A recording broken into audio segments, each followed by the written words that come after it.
coding, and I've also created a prototype, and so hopefully I can learn a lot from you guys as well as you guys learn. So, a little bit of background on me. As I said, I'm 16 years old. I'm from Orlando. I'm in 11th grade at a high school called Haggerty High School. My interest in cybersecurity started when I was 11 years old. It started when I was watching my dad, and I started wondering, what is this guy doing on his laptop all day? There's no way that he's that busy. And then I really started to learn about cybersecurity, which is exactly what my dad does. And it was just so interesting to me how there's so many different things that I've never really taken into account when it comes to the digital world, and that's where my interest started. And so at the age of 12, I did my first science fair project, and it was super cool. It was comparing Alexa versus Google Home, because I thought that was so cool for AI. And that was my first science fair project, and it took me absolutely nowhere. I got third place, but I did actually receive some recognition from the United States Navy, because the one thing that was really driving me forward was my passion. And that was super motivational for me. And so I moved on to continue doing science fair up until now, when I'm currently in 11th grade. And I think one of the biggest things that I've learned along this journey is that you should never give up.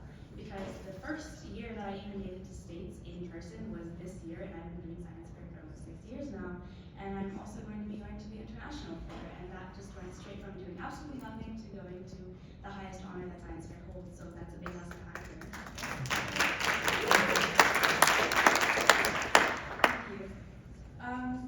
So to kind of get started on some background of my project, hacking is something that I'm sure everyone here knows about.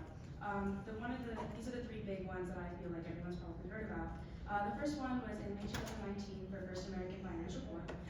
Due to a simple web vulnerability, access to private information that was not password protected was leaked, and 885 million files were exposed, including mortgages, bank account numbers, wire transfer receipts, just things that are honestly really bad information to have in wrong hands.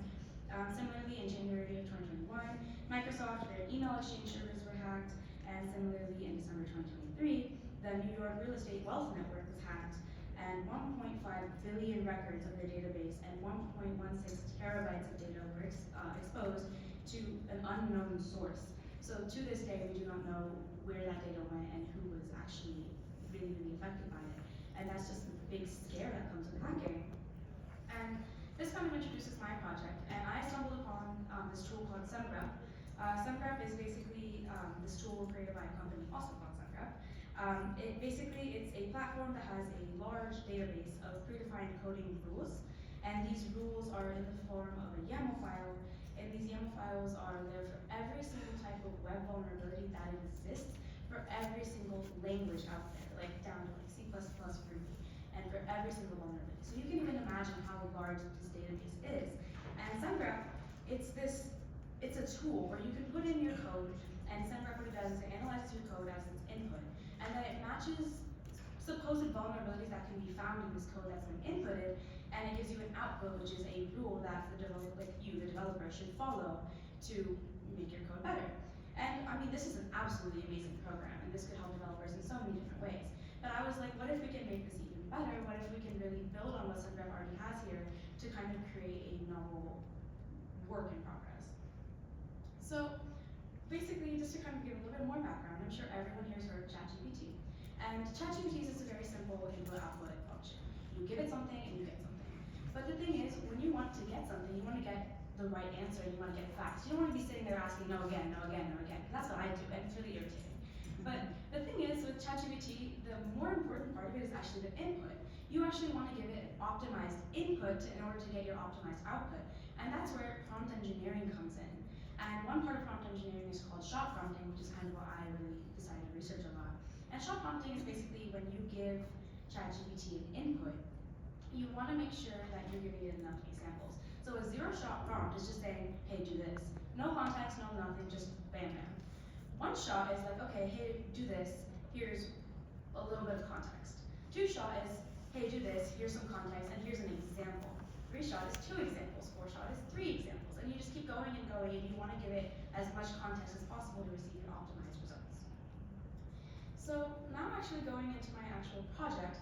I researched 5 of the most common web vulnerabilities, because as I mentioned earlier with the hacking, vulnerabilities are super, super common, and they are the reason why hacking happens. So these are the 5 that I decided to research. The first one is broken authentication, that is basically just compromised passwords, compromised user information, things like that. Denial of service is the stuff you see in the movies, where all of a sudden your computer starts flashing and things start popping up and you can't really do anything and stuff's going on the inside.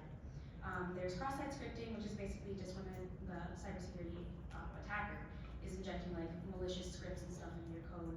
Eval injections, SQL injections are also similar. An eval injection is putting something into your code that inside the eval function in SQL, similarly with SQL code. And so these are the 5 vulnerabilities that I decided to research. And I kind of started looking more into ChatGPT itself, and I wanted to see how I could use shock prompting, how I could use these different vulnerabilities to actually come up with something that builds on what Sandra has already created. So this is the ChatGPT playground, and as you can see, it's kind of like, on the right side, you can kind of see it's ChatGPT by itself. You have down there, you have what you input, and then it's giving you your output in your thread. But on the left side, you have kind of like your customizable GPT, and this is something that I didn't even know existed. And basically, you can name your bot. I named it Science Fair. I know it's original. And then on the instructions, you can actually put in what you want ChatGPT to focus on. And you can kind of see in the screenshot here, I put in SEMGREP rules. And this was stupid. I hand copied in everything that I thought I could need, but then I could have just copied in the repository link and found that out like 3 months in. But basically, you get to kind of customize your GPT, and you get to choose what model, and for my model, I use GPT for. And you just kind of get to know more about what ChatGPT is actually capable of when you're actually feeding it info. Because machine learning is the whole thing about this. You don't want to already utilize what it has, you want it to learn more, and you want it to become your best friend. So after messing around with ChatGPT, I came up with this thing called a prompt dictionary. So as I mentioned earlier, you really want to have that optimized input to get your optimized output. So I kind of created a standardized little dictionary for my 0 to 3 shot prompts, where I was going to put in like the same prompts over and over to kind of get ChatGPT learning, like certain keywords for it to learn and get better and better results as my child was moving forward. So my 0 shot prompt was generate a SEMGREP-based rule that detects blank in this language. 1 shot was, okay, here's some code. So now it actually has some code to base itself off of, and then it will detect a vulnerability and give me the rest. Then with 2 shot and 3 shot, it was similar. In a sense, 2 shot was here's some code, and then I also gave it an example of fixed proper code. So now it has something to kind of compare, like here's the bad code, here's the good code, here's the rule in that instructions tab, let me see what I can do. And 3 shot was the exact same thing, but there's 2 examples. So moving on with the prompt dictionary and just everything in consideration, I came up with my little project workflow and how I was actually going to carry out this experiment. So the first big step is that I actually had to find this vulnerable code. How was I going to find so much bad code to actually run an experiment off of? Well, that's where this WebGoat repository that I found online comes in. So WebGoat is just this huge GitHub repository with a bunch of different pieces of vulnerable code. And what I had to do is I had to fetch it, and I had to go through and I had to input that into my prompts when I was in those little red example places. And then I had to go through my prompt dictionary and I had to go through, okay, here's my 0 shot experimentation, 1 shot, 2 shot, 3 shot. And then I actually had to make it detect the vulnerability with those prompts, record the vulnerability. But then when it's actually giving me my output, what am I getting? So obviously, like with SEMGREP, I was going to be master the rule. But here, the novelty of this is that ChatGPT is doing what SEMGREP was doing, generating that novel SEMGREP-based rule. But the cool thing is it was actually doing way more than what I asked it to. Because ChatGPT knows. It knows that as someone who's using it, it wants to give you what you asked for and more, because it wants to be as useful as possible. So not only was I getting a YAML file with the rule base that I should follow as a developer, I was also getting an English summary. Because when you look at a YAML file, like, I didn't understand what it meant. And I think one really cool thing was that the English paragraph that it would give is something that I didn't ask for, and it would end up explaining to me as a baby developer almost, that you need to really understand what the rule is saying. And then later on, as I went forth with my trials, it actually ended up fixing the code for me. So yeah, it gave me the rule for me to learn. Yeah, it explained the rule. But then it also ended up debugging and fixing my code for me as I went forth. But I never ever asked for it, and that's the beauty of the machine learning. So then once I get all my output, I had to filter through it, because obviously as much as we can trust AI, we also can't. So you have to really filter it by syntax and what you're actually looking for to make sure that you're getting the best optimal results, and then of course filtering my data. So when I got my GPT rules, my GPT output, I also had to compare it to what already exists with SEMGREP, because SEMGREP is a company that's with so many with so many people that have way more experience and knowledge about this subject that AI, I'm sure it does have, but SEMGREP has that human graph rule to the GPT rule to really see if GPT was doing anything novel. So I came up with this little scoring matrix. On the side, you can see the 1, 2, 3, 4, 5. 1 and 2 were basically where, yeah, okay, GPT was able to do what I wanted it to do, but SumGraph was just inherently better. Then for 3, it was basically where SumGraph's rule and the GPT rule were almost identical. For 4, GPT was able to elevate the risk of what I was actually asking it to do. For example, like SumGraph would say, okay, here's this vulnerability, here's a rule to it. GPT would find an extra rule, or it would find a little bit more of an importance to that rule that SumGraph wasn't giving me. And then 5 is it did both. It elevated the importance and elevated the number of vulnerabilities that it was able to find. So this is kind of a graph to kind of summarize what I found. So this is an average of all the trials that I did. So with the 5 vulnerabilities that I explained earlier, GPT, with the 3-shot prompting and somewhat with the 2-shot, but mostly with the 3-shot, and that honestly made sense, it was the most defined prompt. 3-shot prompting was able to come up with almost nearing the 4 and 5 range every single time except for denial of service. And it was able to come up with more to feed me and more to actually work with in comparison to SumGraph. So yes, SumGraph was able to come up with novel rules that are like hand filtered through by humans. ChatGPT was able to do so much more and give me so much more. So them coinciding and working together was giving me the most beautiful output that I could ask for as a developer. And so now moving on, I kind of wanted to elevate my results here. Like, okay, 3-shot prompting is getting me nice results. But I kind of wanted to delve a little bit deeper, so I talked to one of my mentors, and he introduced me to a CWE. So a CWE is just a classification of lots of different types of vulnerabilities. And so what we did is we wrote a short Python script to kind of make a list of all the CWEs out there. So for example, you can see the little defining numbers, like at the top, the very first one, CWE 787. That's some vulnerability, but there's 39,343 different instances of this vulnerability. So SumGraph, it was almost like a dictionary in a sense, like, okay, here's this rule, here's how it corresponds to this vulnerability. But in reality, there's almost 39,000 different instances of the same vulnerability in a different way. So what's really cool is that I had to take into account that not only am I trying to generate a novel rule, this rule has to take into account how many different ways that this vulnerability can be found. Because the way I code is the way that you code, and that goes for every single developer out there. So what I did with these CWEs is kind of understood a little bit more, and I actually decided to write a shell script to kind of connect all these things that I've learned together.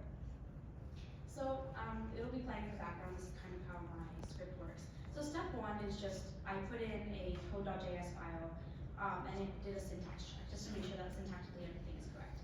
Then it utilized a Python script to iterate through those CWE lists, and then it actually calls the GPT function using an API key. And ChatGPT is now comparing the CWEs that were already found by step 2, comparing it, and then running it through security rules.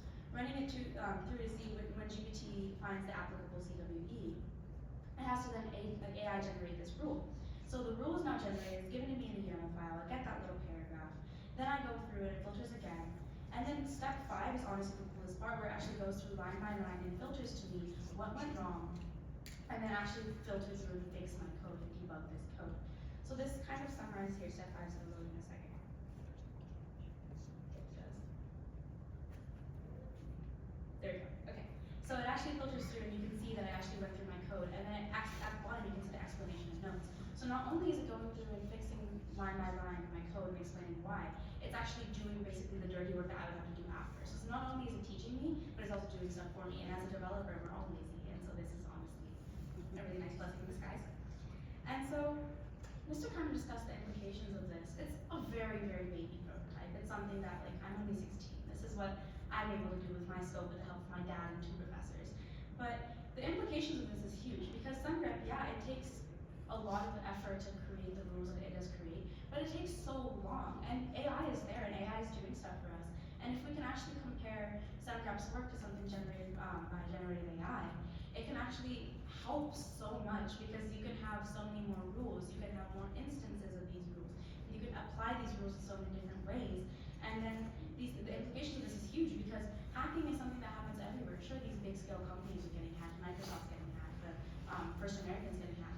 But what about the people in like 3rd world countries who've been working for 15 years to maybe get $25,000 to their name, and then that money is wiped instantly? There's nothing that they can do because their small banks aren't able to protect their data the same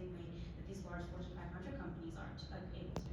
And so the implications of this project are huge because you can not only stop big scale hacks from happening that affect countries, but you can also help the little people, the people that aren't really actually thought of as much. And just to kind of finish off, I want to acknowledge my two mentors that really helped me and my dad, who's right there.